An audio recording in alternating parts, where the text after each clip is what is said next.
이 시대에 코로나 시대를 맞이하고 있는 이 시대에 사람들이 가장 많이 원하는 것, 사람들이 가장 이 시대에 많이 요구하는 단어는 무엇일까에 대해서 기사가 났습니다. 그 기사의 내용 중 하나는 무엇이냐면 이 시대의 사람들은 정의와 공정성에 대해서 이야기한다라고 이야기했습니다. 정말 그런 것 같습니다. 형평성에 맞게 공평하게 공정한 대우를 받는 것, 국민으로서 가진 자나 갖지 못한 자나 혹은 권력 가운데 있는 자나 그렇지 않은 자나 모두 다 동일하게 동일한 대접을 받는 것, 동일한 대우를 받는 것에 대해서 많은 사람들이 관심을 가지고 삽니다. 그렇습니다. 이러한 시기에 정말 이 공정성에 대해서 생각해 보지 않을 수가 없습니다. 여러 가지 뉴스에 나오는 것들은 대부분 다 이 공정성이 깨어졌을 때 그것에 대한 이야기들로 가득 차 있습니다. 정의에 대해서 이야기할 때 사람들은 세 가지를 이야기합니다. 어떤 게 진정한 정의인가? 첫 번째로는 목적이 올바라야 하고, 두 번째로는 절차가 올바라야 하며, 세 번째는 결과가 올바라야 한다라고 이야기합니다. 이렇게 목적과 절차와 결과가 온전히 정의로웠을 때 그것은 정의가 되고, 그것이 다스리는 시대가 되었을 때 이 공정성의 시대가 된다라고 사람들은 이야기합니다. 하지만 이 시대처럼 이 불공정한 시대가 없는 것 같습니다. 가진 자와 가지지 못한 자의 차이가 심해지고, 또 힘들고 어려운 이 격변하는 코로나라는 위기의 시대 때 어떻게 살아야 되는 것에 대해서 고민할 때마다 가진 자들은 너무나 편안하게 대하는데 가지지 못한 자는 힘들게 넘어가는 것을 볼 때마다 공정성에 대해서 이야기를 나누게 됩니다. 이러한 시기를 살아갈 때 신앙인으로서 살기가 참 어렵습니다. 신앙인으로서 우리도 좀 전에 이야기했던 공정성에서 이야기 나왔던, 정의에서 이야기 나왔던 것처럼 목적과 절차와 결과가 다 좋은 삶을 살기 원합니다. 전 개인적으로 저희 교회 성도님들께서 신자로서 하나님 뜻대로 사는데 그 인생이 하나님이 원하신 목적대로, 절차대로, 그리고 결과대로 정말 이 하나님이 원하는 그 축복을 누리며 살기를 원합니다. 그 은혜가 우리 가운데 넘쳐나기를 원합니다. 정말 그렇게 살고 싶은데 사실 그런데 현실 가운데 있다 보면 그게 참 어렵습니다. 참 어려운 시기를 맞이했고, 그렇게 살고 싶은데 그렇게 살 상황과 환경이 되지 않았을 때 우리는 어떻게 살아야 되는가 늘 고민이 됩니다. 오늘 이스라엘 백성들이 어디에 모여 있는가? 요단강 앞에 모여 있습니다. 신명기서를 읽었던 처음 받았던 하나님의 백성은 누구였냐면 요단강 앞에 있는 이스라엘 백성이었습니다. 이제 이 요단강만 건너면 저 가나안 땅에 들어갈 수 있는 자리, 그 자리에서 하나님께서는 이스라엘 백성들에게 이야기합니다. 그 전에 광야의 삶과는 전혀 다른 새로운 가나안 땅의 삶, 이제 광야의 삶의 방식대로 사는 것도 좋지만 가나안 땅에 들어가면 새로운 방식으로 살아야 합니다. 가나안 땅에 들어가면 불기둥과 구름기둥도 이제 더 이상 인도하지 않습니다. 가나안 땅에 들어가면 만나와 메추라기도 더 이상 내리지 않습니다. 그러한 땅에서 어떻게 살 것인가, 이제 갑자기 급격스럽게 변하는 그 시기에 어떻게 하나님의 백성으로 살 것인가에 대한 그 질문에 대해서 하나님께서는 오늘 말씀으로 이스라엘 백성들에게 교훈하시는 것을 보게 됩니다. 오늘 말씀을 보면 첫 번째로 하나님께서 하시는 말씀은 무엇인가? 역사를 기억하라는 것입니다. 오늘 11장 1절로 7절의 말씀은 여호와께서 행하신 큰 일에 대해서 이야기하고 있습니다. 그런데 오늘 본문의 이야기를 읽다 보면 하나님께서 이스라엘 백성들을 인도하신 이야기 가운데 좋은 점과 나쁜 점, 어떻게 보면 잘했던 점과 못했던 점, 긍정적인 것과 부정적인 것에 관한 이야기를 나눕니다. 첫 번째, 그 정말 좋았던 점은 무엇입니까? 하나님의 인도하심에 대한 좋았던 표현은 3절에 나와 있습니다.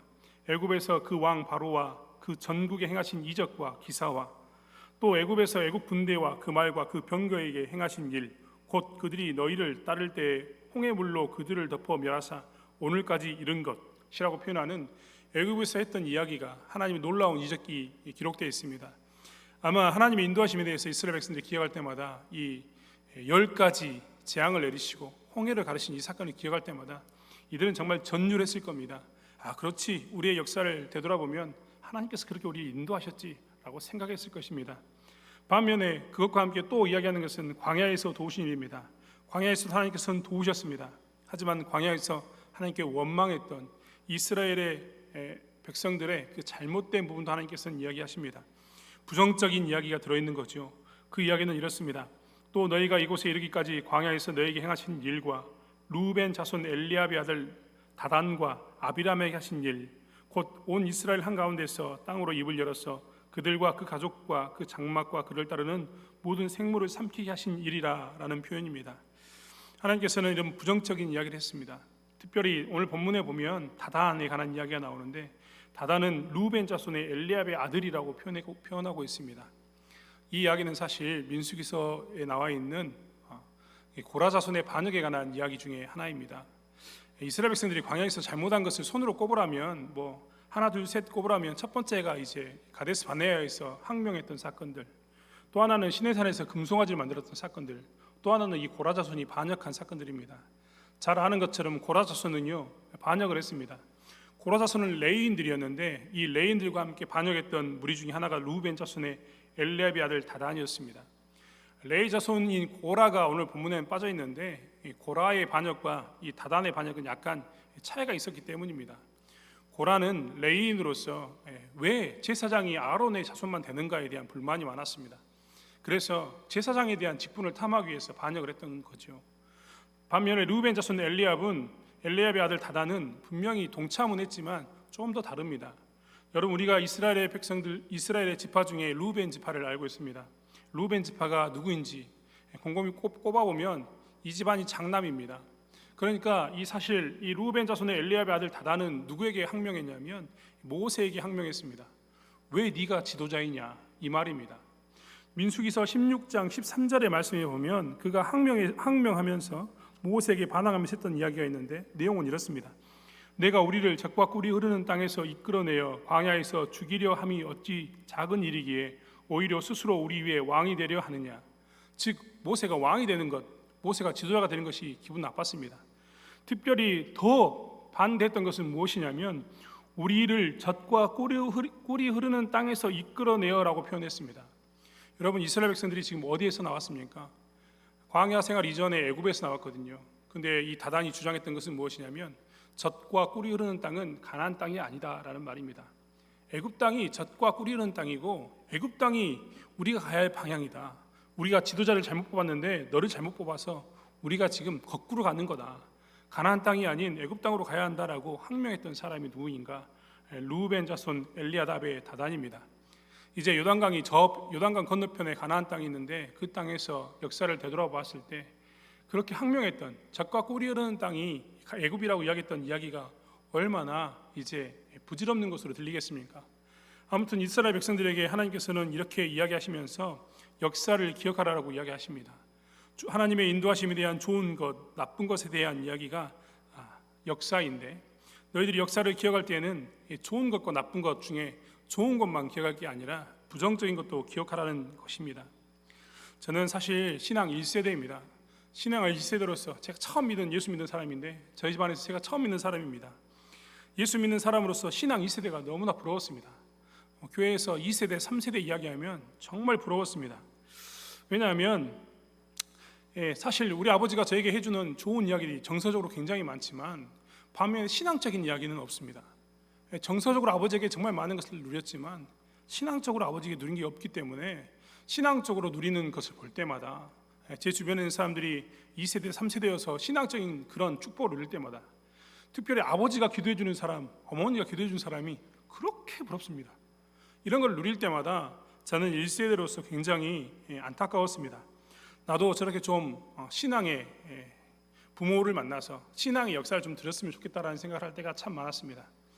좋은 이야기든 부정적인 이야기든 아무튼 신앙의 역사에 대해서 이야기하는 그 부분이 너무나 부러웠습니다.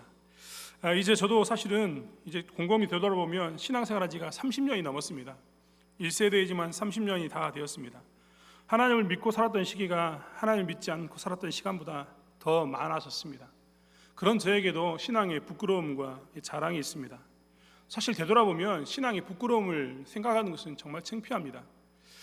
지금도 정말 창피한 것은 과거를 되돌아봤을 때 내가 그렇게 살았는데 그 모습 가운데 진짜 무너지지 않고 나를 따라왔던 이 청년들이 정말 존경스럽습니다. 미안하기도 합니다. 아무튼 그 부끄러움을 되돌아보면서 그때 내가 그렇게 하면 안 됐었는데, 내가 그렇게 살았던 것이 정말 잘못됐었구나라는 생각을 하게 되는데요. 이런 부끄러움도 있고 자랑이 있는 이 역사가 제 역사입니다. 저는 제 신앙의 역사를 부인할 수가 없습니다. 우리 또한 마찬가지입니다. 우리에게도 부끄러움과 자랑이 분명히 있습니다. 하지만 그 부끄러움과 자랑의 역사는 다 경험입니다. 사람들에게 있어서 부끄러운 부분은 대부분 실패했다라고 표현하는데 신앙인들에게 부끄러움은 항상 하나님은 경험하게 하셨다라고 이야기합니다. 왜냐하면 그것을 통해서 우리는 누구를 기억합니까? 반면 교사를 삼아서 하나님을 더욱더 기억하기 때문입니다. 제 인생의 역사 가운데서도 부끄러움은 하나님에 대해서 좀 더 깊게 이해하게 만들었고 넓게 이해하게 만들었던 것을 보게 됩니다. 오늘 이스라엘 역사가 그렇습니다. 하나님이 이스라엘 역사를 기록하면서 잘했던 부분과 못했던 부분들을 이야기하십니다. 그러면서 이 이야기를 통해서 지금 요단강을 건너가야 할 그들에게 교훈하십니다. 특별히 교훈하신다라고 성경에 표현하고 있는 이 교훈은 무사르입니다. 육체적 고통이 수반된 몸으로 체득된 교훈을 뭐라고 이야기하냐면 이 교훈 무사르라고 이야기하는데, 오늘 성경에서 이야기하는 것은 바로 거기에 있습니다. 우리는 이렇게 지난 시간을 되돌아보면서 이 무사르, 몸으로 체득된 교훈을 나눌 때마다 정말 그 체득된 교훈이 그에게만 멈춰 있지 않고 다음으로 들었던 사람으로 흘러가게 되는 것을 보게 되는데, 오늘 성경은 지나간 시간을 되돌아보면서 너희들이 체득한 것이 무엇인가를 살피라라고 이야기하고 있고, 그게 좋든 부정적이든 그 체득한 것 중에 너희들이 마땅히 따라야 할 것을 따르라라고 이야기하고 있는 것을 보게 됩니다. 오늘 성경에서 말하는 하나님께서 이스라엘 백성들에게 오늘 11장 1절부터 7절까지 했던 이야기 중에 핵심은 무엇이냐면 순종입니다. 너희들이 지난 과거를 되돌아보면 너희들이 순종할 때도 있었고 불순종할 때도 있었다라고 표현하고 있습니다. 여러분 한번 생각해 보십시오. 여러분, 우리는 항상 어떤 일을 할 때마다 비교합니다. 그래서 비교해서 어느 것이 크다 작다로 표현합니다. 제가 한번 여쭤볼까요? 100만 원이 클까요? 1000만 원이 클까요? 저를 바보라고 생각해도 좋습니다. 우리는 당연히 1000만 원을 선택할 겁니다. 그렇죠? 그렇다면 이런 것도 묻고 싶습니다. 도둑질하고 살인 중에 어느 게 더 큰 걸까요? 더 나쁜 짓일까요? 우리는 이런 가운데 삽니다. 도둑질과 살인 이야기하면 뭘 이야기하냐면 우리는 대부분 다 살인이 더 나쁜 것이다라고 생각합니다. 그렇다면 순종과 살인, 순종과 도둑질, 순종과 1000만 원 중에 어느 것이 더 클까요? 우리는 대부분 다 순종의 가치는 살인이나 혹은 이야기했던 도둑질보다 더 작은 것이라고 생각합니다. 하지만 성경은 항상 순종의 가치에 대해서 그렇게 표현하지 않습니다. 왜냐하면 당장 창세기에 나와 있는 아담과 하와를 봐도 그렇기 때문입니다. 아담과 하와가 사실 에덴 동산에 쫓겨났던 이유는 도둑질을 했어도 아닙니다. 살인을 했기 때문도 아닙니다. 순종하지 않았기 때문에 쫓겨났습니다. 하나님은 오늘 이스라엘 백성들에게 역사를 기억하라라고 이야기하면서 너희들이 가져야 할 것은 무엇이냐면 순종해야 할 것이다 라고 이야기하고 있습니다. 순종하지 않으면 안 된다는 것입니다. 그럼 왜 순종해야 하는가? 왜 이스라엘 과거의 역사를 되돌아보면서 우리는 이렇게 힘든 시기에 순종을 들어야 하는가? 이 이야기에 대해서 하나님께서는 이야기하고 있습니다. 무엇을 이야기하고 있습니까? 우리는 다시 한번 2절의 말씀을 한번 읽어봤으면 좋겠습니다. 11장 2절 말씀 같이 읽겠습니다. 너희의 자녀는 알지도 못하고 보지도 못하였으나 너희가 오늘 날 기억할 것은 너희 하나님 여호와의 징계와 그 위엄과 그 강한 손과 펴신 팔과. 오늘 성경에 보면 이런 기록이 있습니다. 너희의 자녀는 알지도 못하고 보지도 못했다. 그럼 누구는 보았습니까? 부모는 보았습니다. 이 말은 무슨 말일까요? 오늘 순종에 관한 역사를 되돌아보라고 이야기하면서 너희들의 역사 가운데서 순종이 정말 중요한데 그 역사를 되돌아보면서 가져야 할 그 마음에 대해서 이야기하면서 오늘 자녀들에 대한 이야기를 하는 것, 특별히 자녀들은 알지도 못하고 보지도 못했다라고 표현하는 것은 어떤 의미일까요? 본 세대가 누구입니까? 부모입니다. 부모님들은 보았다는 겁니다. 이 말은 부모의 순종을 요구하는 것을 우리는 알 수 있습니다. 본 부모의 세대, 경험한 세대, 부모가 순종하지 않으면 네 자녀들은 어떻게 하겠냐? 봤던 너희들이 그 순종에 대해서 이미 몸으로 체득했던 너희들이 역사를 되돌아보면 너희들이 이미 순종의 가치가 얼마나 큰지, 여호와의 명령을 따르는 것에 대한 가치가 얼마나 큰지를 아는 너희들이 순종하지 않는다면 보지도 알지도 못하는 세대는 어떻게 하란 말이냐? 이 말이 되는 것입니다. 그렇다면 우리는 알 수 있습니다. 무엇입니까? 오늘 본문은 사실 신앙의 부모 세대에게 하는 이야기입니다. 너희 자녀들이 보지도 알지도 못했는데 너희들이 이미 몸으로 체득하면서 신앙의 연조가 20년, 30년, 40년, 50년, 아니 신앙의 연조가 1대, 2대, 3대, 4대로 넘었던 너희들이, 하나님에 대해서 충분히 경험했던 너희들이, 하나님에 대해서 알 만큼 아는 너희들이, 하나님에 대해서 좋은 점과 나쁜 점, 하나님께 순종했을 때, 순종하지 않았을 때를 경험하면서 이미 신앙을 몸으로 체득했던 너희 부모 세대가 순종하지 않으면 자녀들은 어떻게 할 것인가에 대해서 반문하시는 것입니다. 우리는 신앙의 연속성과 연대성을 가지고 삽니다. 연속성이 무엇입니까? 우리는 우리의 죄에 대해서 우리가 책임져야 합니다. 하지만 부모의 영향력을 무시할 수가 없습니다. 또한 부모의 영향력이 무시할 수 없는 것처럼 영향을 받고 사는 것이 우리의 다음 세대입니다. 각각의 가정에는 가풍이라는 게 있습니다.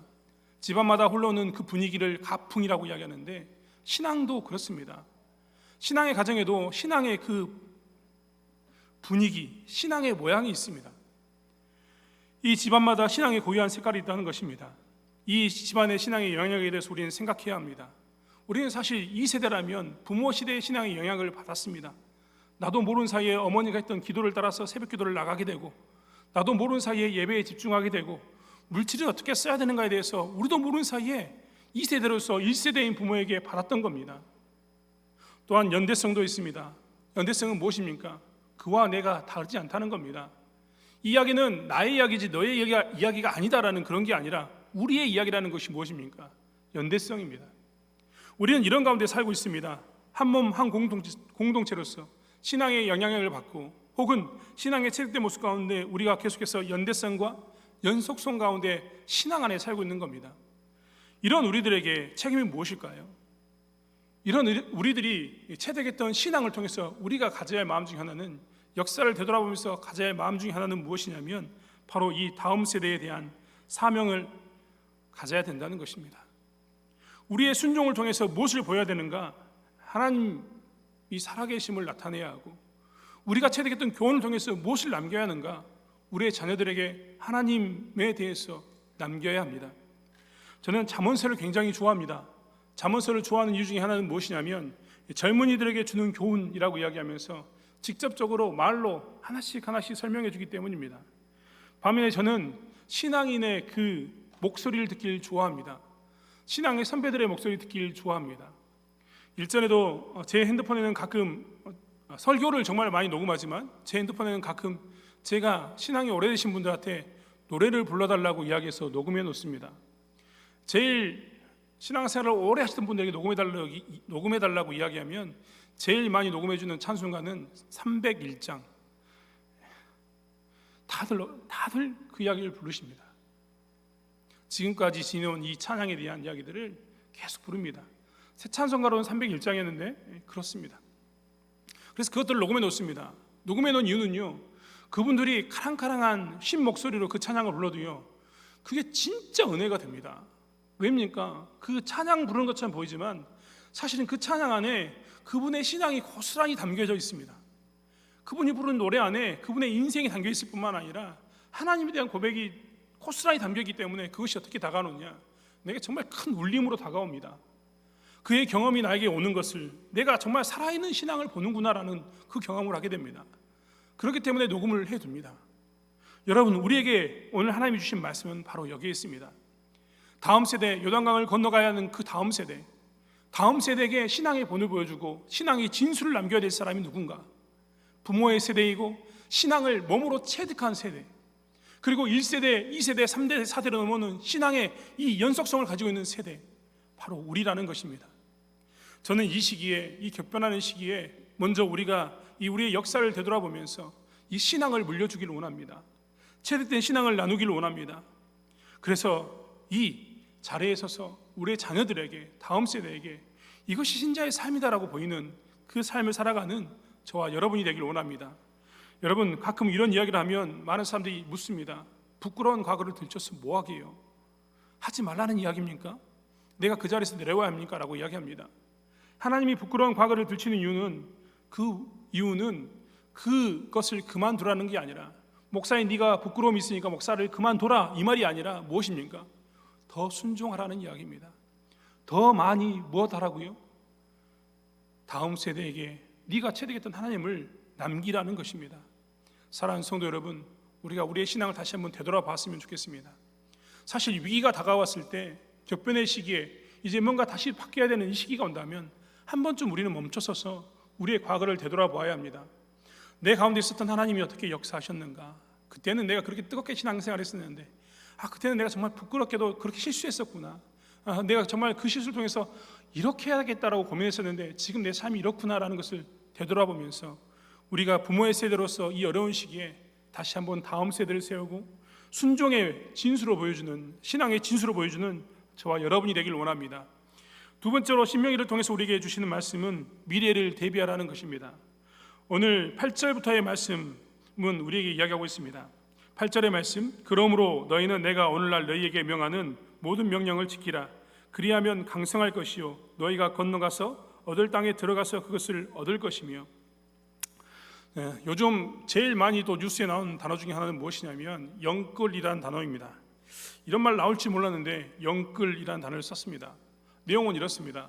영혼을 팔아서, 영혼을 끌어서라도 모든 것을 다 동원해서라도 뭘 하냐면 집을 산다는 이야기입니다. 집을 산다는 이야기, 그리고 건물주가 된다는 이야기, 이런 이야기는 다 경기가 어렵고 시대가 급변하기에 미래를 위해서 준비하는 사람들이 나타나는 모습들입니다. 혹자는 이런 말도 합니다. 강한 자가 살아남는 것이 아니라 살아남는 자가 강한 자이다, 이런 말을 씁니다. 정말 딱 그런 것 같습니다. 강함에 대해서 어떻게 하면 이것들을 이겨낼 것인가, 이길 만한 힘을 갖는 강한 사람이 될 것인가에 대한 우리의 고민들이 모두 여기 있습니다. 강해야 살아남는 이 말이 틀린 말이 아니고, 준비해야 되되 평균치보다 더 많이 준비해야 되고, 남들보다 더 노력하지 않으면, 더 좋은 결과를 갖지 않으면 안 된 시대이기 때문에 우리는 강해야 된다라는 말을 정말 많이 듣습니다. 이 말을 부인하는 것은 절대 아닙니다. 하지만 오늘 본문의 말씀을 통해서 보았던 것처럼, 그렇다면 우리는 어떻게 강해질까입니다. 우리는 어떻게 강해져서 미래를 준비하게 될까요? 어떻게 강해야지만 미래를 준비할 수 있을까? 오늘 성경의 말씀은 우리에게 강하지 말라고 이야기하지 않습니다. 강한 것은 잘못된 방법이라고 이야기하지 않습니다. 오늘 8절의 말씀에도 좀 전에 읽었던 것처럼, 그리하면 너희가 강성할 것이요 너희가 건너가서 얻을 땅에 들어가서 그것을 얻을 것이라고 이야기하고 있습니다. 강성할 것에 대해서 이야기하고 있는 겁니다. 단지 방법이 좀 다릅니다. 방법은 무엇입니까? 너희에게 명하는 모든 명령을 지키라라는 것입니다. 웃기죠? 강하면 되는데 강하는 방법이 뭡니까? 우리가 생각하는 방법과 좀 다릅니다. 저는 최근에 자녀들에 대해서 고민하는 부모님들이 어떻게 해서든지 마지막까지 자녀들을 잘 양육하기 위해서 안간힘 쓰고 있는 것들을 보게 되는데, 그 중에 하나가 집을 구입해 고치고자 하는 모습들입니다. 이제 자녀들이 결혼할 때가 되면 집이 필요한데, 집을 가지고 시작하면 편하니까 마지막까지 정말 아르바이트를 하고 돈을 조금씩 모아서 결혼할 때마다 자녀들에게 집을 사주는 것, 나쁘다는 이야기가 절대 아닙니다. 부모가 처음부터 끝까지 책임져주는 이런 모습이 이 시대에 살아남는 강한 방법 중에 하나이기 때문입니다. 어떤 사람은 아예 처음부터 혹독하게 시킨 사람도 있습니다. 고등학교 때부터 알바를 시키거나 대학교 때부터 강하게 키우신 분도 계십니다. 대부분 다 이런 강하게 살게 하기 위한 방법들을 강구한 것임을 보게 됩니다. 성경은 분명하게 이야기하지만 그런 방법을 쓰는 게 절대 아니라고 이야기하고 있습니다. 미래를 대비하면서 미래의 강자가 돼야 되는데, 미래의 강자가 되는 방법은 무엇인가? 하나님의 명령을 지키는 것이다라고 분명히 못 박아서 이야기하고 있습니다. 격변하는 시기에 사람이 강해져야 되는데, 그 강해지는 방법으로 하나님의 명령을 지키는 것을 선택하라는 것입니다. 사실 우리는 이런 말을 들을 때마다 이런 말이 시대에 맞지 않는다는 생각을 정말 많이 합니다. 이 급변하는 시대에 말씀 가지고 되겠습니까? 성경대로 사는 것은 신앙적인 부분이면 되고, 경제적, 사회적, 정치적인 부분에 있어서는 실질적으로 성경적으로 사는 것보다는 좀 전에 이야기한 것처럼 돈 중심의 삶을 사는 것이 훨씬 좋은 게 아닙니까? 라고 생각합니다. 오늘 성경에 보면 9절부터 말씀을 한번 보시겠습니까? 9절의 말씀에 보면, 또 여호와께서 너희 열조에게 맹세하사 그와 그 후손에게 주리라고 하신 땅, 곧 젖과 꿀이 흐르는 땅에서 너희의 날이 장관이라고 분명히 말씀대로 사는 강성한 삶 가운데 나타나는 결과에 대해서 이야기하고 있습니다. 이스라엘 백성들은 이 말을 들었음에도 불구하고 의아했을 겁니다. 왜냐하면 그들이 그동안 살았던 방법이 이 방법이 아니기 때문입니다.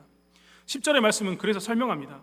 내가 들어가 얻으려 하는 땅은 내가 나온 애굽 땅과 같지 아니하니 거기서는 너희가 파종한 후에 발로 물대기를 채소밭에 댐과 같이 하였거니와. 이 말은 무엇입니까? 이스라엘 백성들은요, 사실 나일강가에서 살았습니다.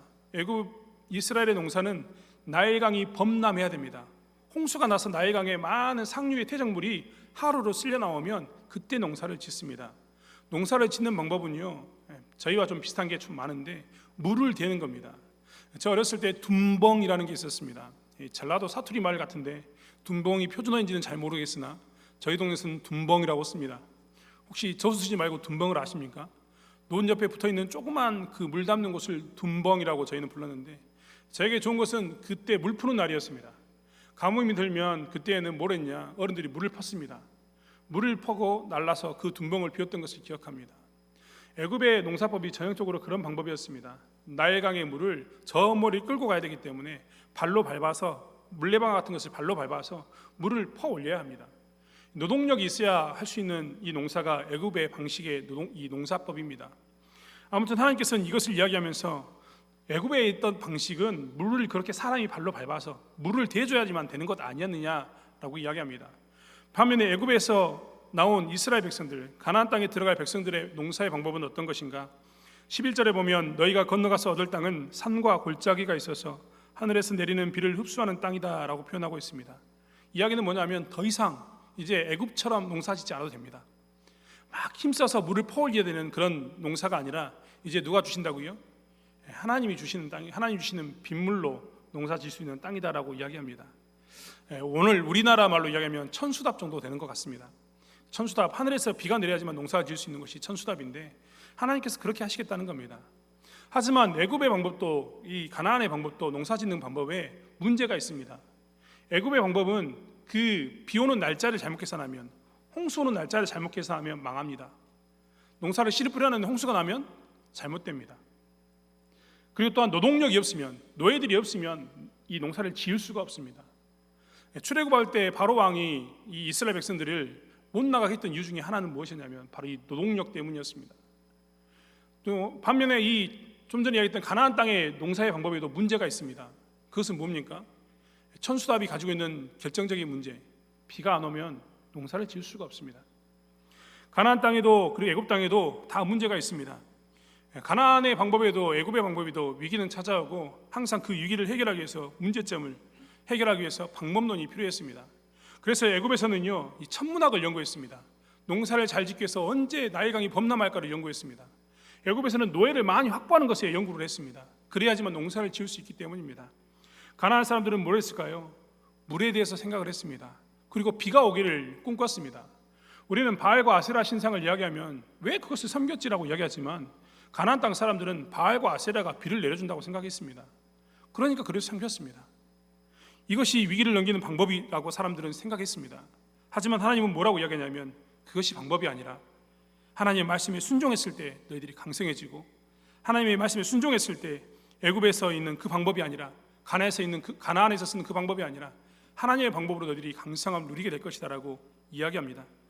미래에 대한 이 대비책으로 하나님의 말씀에 대한 순종을 원칙으로 내세운 겁니다. 이 말씀에 따라서 정말 성경은 이루어집니다. 여호수아서 6장과 7장에 보면 아이성과 여리고성에 대한 이야기가 나옵니다. 우리가 너무나 잘 알고 있는 여리고성의 이야기 다 알고 있습니다. 6일 동안 뭐 했습니까? 성을 돌았을 뿐입니다. 나팔을 불고 번개를 메고 성을 한 바퀴 돌았습니다. 7일째는 뭘 했습니까? 7번 돌고 난 다음에 나팔을 불 때 외쳤습니다. 그냥 성벽을 향해서 외쳤습니다. 성벽을 넘어간 게 아니라 성벽을 향해서 외쳤습니다. 성벽이 무너졌습니다. 7장에 나오는 아이성의 싸움을 우리는 또 알고 있습니다. 아이성의 싸움은 아간이라는 사람이 불순종합니다. 뭘 훔쳤느냐? 신할에서 나오는 외투와 은, 금을 훔쳤습니다. 그것으로 인해서 아이성을 점령할 때 이스라엘 백성들은 처음으로 패배를 맛봅니다. 많은 사람이 죽었습니다. 여호수아서 6장과 7장의 말씀을 통해서 하나님께서 보여주신 것은 무엇이냐면 이 전쟁의 승패가 어디 있는가? 순종에 있다라고 분명히 말씀하고 계십니다. 위기의 시기에, 급변하는 시기에 우리가 미래를 대비하는 방법은 바로 이렇게 말씀의 순종함으로 강성함을 드러내는 것, 이것에 있다는 것을 우리는 다시 한번 기억해야 합니다. 그렇기 때문에 사실 우리가 오늘날 위기라고 생각하는 우리들에게 다시 한번 우리가 대비할 것은 무엇이냐면 나는 순종하고 있는가?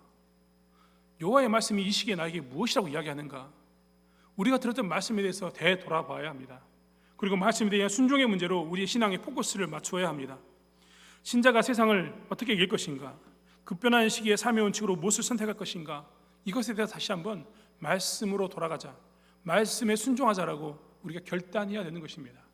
사랑하는 성도 여러분, 미래에 대해서 불안하면 불안할수록, 결과에 대해서 불안하면 불안할수록 우리는 더욱더 어디 있어야 합니까? 말씀에 순종해야 합니다. 순종의 역사가 저와 여러분 가운데 있길 원합니다. 마지막으로 원하는 것은 무엇이냐면 결과가 다른 삶을 살라는 것입니다. 16절의 말씀 같이 한번 읽을까요? 16절의 말씀 같이 읽겠습니다. 너희는 스스로 삼가라. 두렵건대 마음에 미혹하여 돌이켜 다른 신들을 섬기며 그것에게 절함으로. 오늘 16절의 말씀은 무엇을 이야기하고 있냐면 너희들이 삼가야 할 것이 있다라고 이야기하고 있습니다. 언제 삼가야 되느냐? 15절의 말씀은 내가 먹고 배부를 때임을 이야기하고 있습니다. 로또의 저주란 말을 씁니다. 로또의 저주, 당첨 한번 됐으면 좋겠다는 로또가 저주가 되었다는 이야기를 많이 합니다. 가진 것이 저주가 된 사건은 지금도 많이 이야기가 나옵니다. 형제 간의 불화, 가족 간의 불화, 혹은 로또에 대한 흥청망청한 그 삶을 통해서 나중에는 범죄자가 되었다는 이야기가 지금도 많이 나오고 있습니다. 가진 것에 대한 저주인 거죠. 신앙생활을 하면서도 중요한 시기는 기도의 제목이 사라져갈 때입니다. 왜 기도의 제목이 사라져갑니까? 모든 것이 충족하기 때문입니다. 돈이 신앙생활하는데 가장 많이 걸림돌이 된다고 이야기하는데 돈이 걸림돌이 되는 이유는 하나밖에 없습니다. 기도하지 않고 돈으로 해결할 수 있기 때문입니다. 내 삶이 충족해지면요, 그전에는 기도하면서 그 문제를 풀었는데 내 삶이 충족해서 돈이 많으면 돈으로 모든 문제를 해결해 버립니다. 충족했을 때 사실 우리는 가장 위험한 시기입니다. 하나님께서도 그 이야기를 하고 있습니다. 하나님께서 비를 내리지 않는 시기가 있는데 그때는 언제인가? 배 부를 때라는 겁니다. 모든 것을 갖추고 모든 것을 이룰 때 조심하라고 성경은 분명히 이야기하고 있습니다. 이미 모든 것을 이룰 때를 우리는 무엇이라고 표현하는가? 기득권이라고 이야기합니다. 내가 기득권을 가졌다라는 말은 이미 모든 것을 가지고 있다라는 뜻입니다. 남들에 비해서 권리를 이미 가지고 있다라는 표현이 기득권이기 때문입니다. 땅도 얻었고 풍요로움도 얻었고 모든 것이 잘 되는 것처럼 보일 때 그때가 바로 우리가 기득권을 가지고 있는 시기입니다. 프랑스 말로 노블리스 오블리제라는 말이 있습니다. 많이 들어보셨을 겁니다. 부자가 시장과 귀족이 책임졌던 이 프랑스에 있던 한 도시의 이야기를 이야기하면서 귀족은 책임을 진다라는 의미로 노블리스 오블리제가 되었습니다.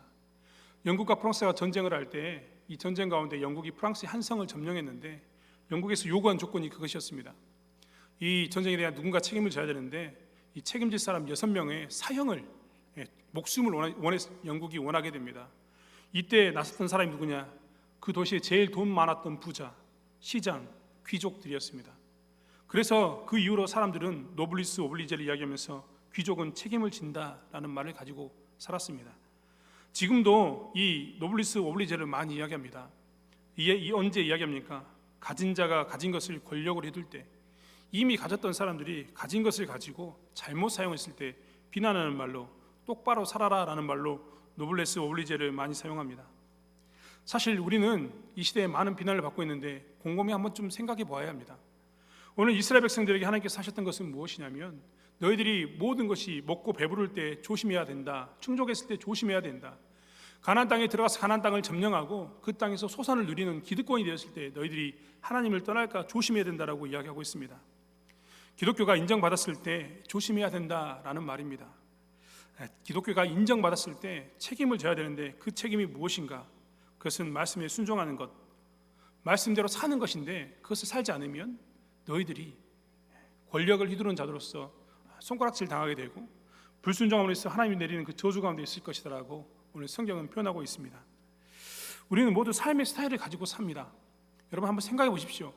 애굽 사람은 애굽 사람의 삶의 스타일을 가지고 살았을 겁니다. 좀 전에 말씀드렸던 것처럼 가나안 땅에 언제 범람하는 것을 계산하고 언제를 씨 뿌릴까, 어떤 노예를 사용할까, 이런 삶의 스타일을 가지고 있었을 겁니다. 애굽인의 스타일이죠. 가나안 사람들도 가나안 사람의 스타일이 있었을 겁니다. 말씀드렸던 것처럼 바알과 아세라의 그 신의 섭리에 따라서 그 나라 그 땅에서 농사짓는 방법이 있었을 겁니다. 하지만 하나님께서 이야기하신 것은 무엇입니까? 오늘 이스라엘 백성들이 이야기하는 것은 애굽의 스타일도 아니고 가나안 사람들의 스타일도 아니라는 겁니다. 이스라엘 백성들은 하나님의 스타일대로 살아야 되는데 그것이 무엇이냐? 하나님의 백성답게 사는 것입니다. 여러분 정말 이스라엘 백성들은 애굽 사람처럼 살아서는 안 됩니다. 이스라엘 사람들은 가나안 사람처럼 살아서도 안 됩니다. 애굽에서 살았지만, 애굽에서 나왔지만, 애굽의 것이 익숙했지만 애굽 사람처럼 살아도 안 되고, 이제 가나안 땅에 들어가서 그 땅에 들어가 살아야 하지만 그 땅의 스타일에 휩쓸려도 안 됩니다. 해야 할 것은 무엇입니까? 제3의 길인 하나님의 백성의 삶을 살아야 된다는 것입니다. 오늘 하나님께서 우리에게 요구하신 바가 여기에 있습니다. 기독교가, 그리고 하나님 믿는 사람이 하나님이 주신 약속의 땅에 들어갔을 때, 기독교가 하나님이 원하는 것을 얻었을 때 우리는 어떻게 살아야 되는가? 제3의 길인 하나님의 백성 스타일로 살아야 된다는 것입니다. 오늘 그것이 무엇입니까? 책임을 지는 삶입니다. 배가 불러도 하나님 말씀대로 사는 겁니다. 배가 불러도 충족해도 그 충족함으로 사는 게 아니라, 배부른 것으로 사는 것이 아니라 하나님의 말씀으로 사는 것, 말씀에 순종하며 사는 것입니다. 내가 배 부르기 전과 배 부르고 난 이후의 삶이 다르다면 그것은 잘못된 겁니다. 하나님 스타일이 아닌 거죠. 배 부르기 전에도 하나님이 원했던 말씀대로 순종하고 살았다면 배 부르고 난 후에도 하나님이 원하는 순종의 모습으로 살아야 되는 것이 우리의 모습입니다. 변했다는 말을 듣는 게 사는 게 아니라 저 사람은 한결같다라는 말을 듣고 사는 것, 저 사람은 하나님 믿고 복을 받았는데 변한 것이 아니라 하나님 믿고 복을 받아도 저 사람은 한결같아, 저러니까 복을 받았어라고 이야기를 듣고 사는 것, 이것이 우리가 살아야 할 모습입니다. 저는 개인적으로 우리가 많은 복을 받기를 원합니다. 신자인 우리들이 정말 복을 많이 받았으면 좋겠습니다. 하지만 복을 받는 게 다는 아닙니다. 하나님을 사랑하면서 복을 받는 것과 복을 받기 위해 하나님 믿는 것과는 엄청난 차이를 갖습니다.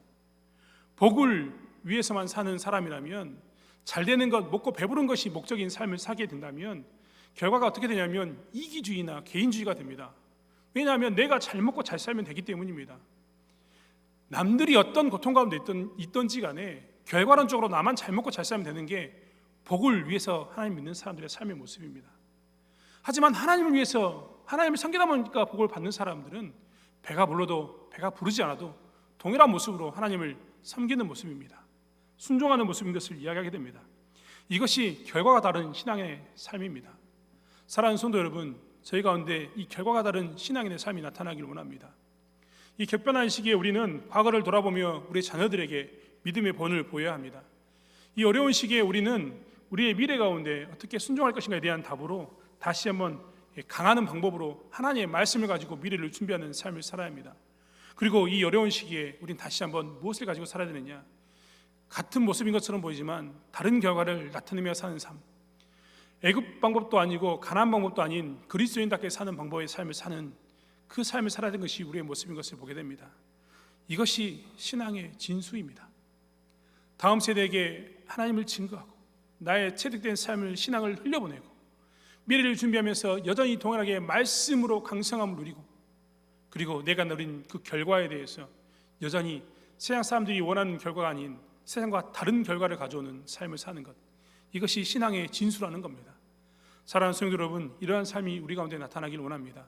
이 신앙의 진수가 드러났을 때 가나안 땅에는 이스라엘 백성을 통한 하나님의 뜻을 이루는 하나님의 나라가 세워집니다.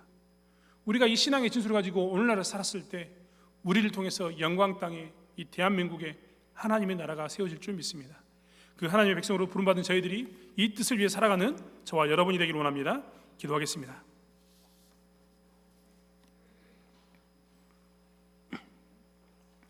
하나님, 우리가 하나님의 인도하심을 기억하기를 원합니다. 그리고 우리 다음 세대에게 우리의 신앙을 물려보내는 저희들 되게 하여 주시옵소서.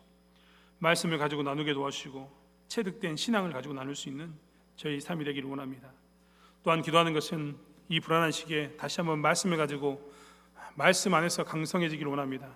말씀을 선택해서 말씀을 가지고 미래를 대비하는 저희들 될 수 있도록 붙잡아 주시고 인도하여 주시옵소서. 또한 아버지 하나님, 전혀 다른 결과를 보이는, 결과가 다른 삶을 보이는 그런 책임감 있는 신앙인들 되게 도와주시고 이 결과가 다른 모습을 보임으로 인해서 하나님 나라를 세워가는 저희들 되게 도와주실 줄 믿습니다. 어려운 시기에 영광대교회로 저희를 부르시고 특별히 남겨진 자로 저희를 부르신 것에 대해서 감사합니다.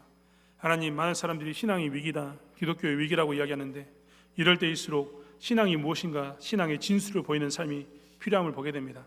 저희들이 그렇게 쓰임받을 수 있도록 도와주시고 영광대교회가 그렇게 쓰임받을 수 있도록 저희를 사용하여 주시옵소서. 함께 하실 줄 믿사하며 감사드리며 예수님의 이름으로 기도드렸습니다. 아멘. 찬송가